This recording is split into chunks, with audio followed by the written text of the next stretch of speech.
بسم اللہ الرحمن الرحیم۔ السلام علیکم ورحمۃ اللہ وبرکاتہ۔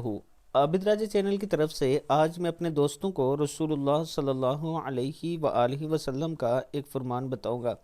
حضرت ابو ایوب رضی اللہ تعالیٰ عنہ فرماتے ہیں کہ میں نے جب بھی حضور اکرم صلی اللہ علیہ وآلہ وسلم کے پیچھے نماز پڑھی تو دیکھا کہ آپ صلی اللہ علیہ وآلہ وسلم جب نماز سے فارغ ہوتے تو آپ صلی اللہ علیہ وآلہ وسلم یہ دعا کرتے ہوئے میں نے سنا ہے۔